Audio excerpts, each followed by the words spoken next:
Hello साथीहरु, म दिनेश र स्वागत छ तपाईहरुलाई मेरो युट्युब च्यानलमा। साथीहरु, हाम्रो देश नेपालमा सबैको घरमा ब्रोडब्यान्ड कनेक्सन छैन।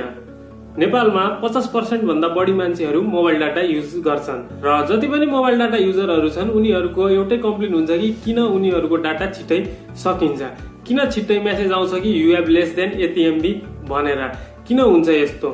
मैले उनीहरुको कुरा गरेको होइन जसको इन्टरनेट स्पिड यति स्लो छ कि आधी डाटा पनि युज नगरिकन एक्सपायर हुन्छ। म उनीहरुको कुरा गर्दैछु जसको इन्टरनेट स्पिड ठीकठाक छ तर डाटा छिटै सकिरहेको छ।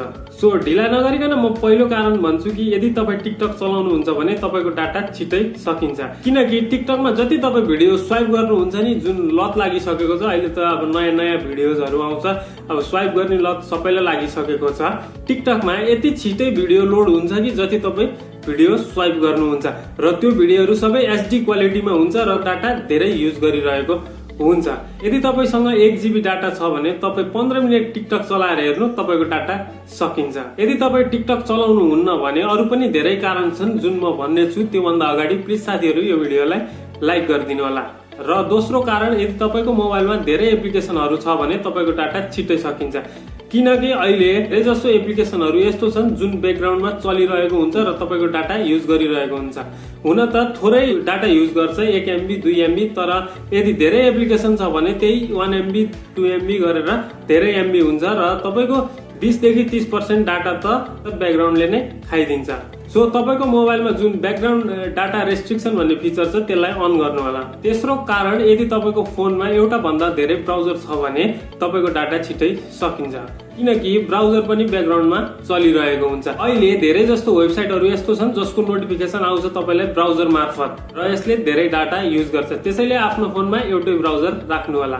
फोर्थ रिजन, यदि तपाईको मोबाइलमा एउटा भन्दा धेरै जीमेल अकाउन्ट छ भने तपाईको डाटा सकिन्छ। यदि तपाईको फोनमा अटो ब्याकअप या अटो सिंक्रोनाइजेसन अन रहेको छ भने तपाईको डाटा युज हुन्छ। जस्तै गुगल ड्राइभ भयो, गुगल फोटोज भयो, यसले तपाईको धेरै डाटा युज गर्छ। त्यसैले तपाईले आफ्नो फोनको अटो सिंक्रोनाइजेसन या अटो ब्याकअप अफ गरिदिनु होला मोबाइल डाटाको लागि। तपाई यदि वाइफाईमा हुनुहुन्छ भने वाइफाई भएको बेलामा अटो ब्याकअप गर्न सक्नुहुन्छ। धेरै मान्छेहरु भन्छन् कि जति डाटा पाउनु पर्ने हो त्यति डाटा पाइरहेको हुँदैन, तर मैले पर्सनली टेस्ट गरेको, म आफै पनि डाटा युज गर्छु, त्यस्तो केही हुँदैन। जति डाटा लेखिएको हुन्छ त्यति डाटा प्रोभाइड गरिएकै हुन्छ, Ncell होस् या अरु कुनै कम्पनी। यो डिपेन्ड गर्छ कि कसरी तपाई आफ्नो डाटा युज गर्नुहुन्छ, किनकि धेरै डाटा कन्जम्पसन हाम्रो हातमा हुँदैन। यो तपाईको फोन अटोमेटिक युज गरिरहेको हुन्छ, यो सबै कुरामा जुन मैले बताइदिए। यदि यो कुराहरु ध्यान दिनुहुन्छ भने, अटो सिंक्रोनाइजेसन अफ गर्नुहुन्छ भने, अटो ब्याकअप अफ गर्नुहुन्छ भने, यदि सधैँ डाटा अन राख्नु हुँदैन भने तपाईहरुले आफ्नो डाटा सेभ गर्न सक्नुहुन्छ। साथीहरु, यो थियो सानो भिडियो कि किन तपाईको डाटा छिटै सकिन्छ भनेर।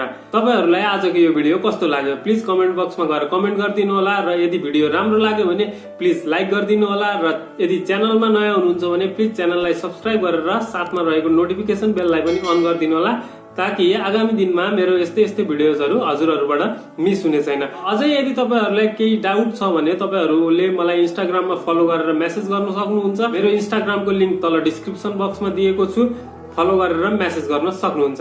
ल साथीहरु, आजको लागि यति नै। See you in the next video. Till then stay safe, take care and bye by.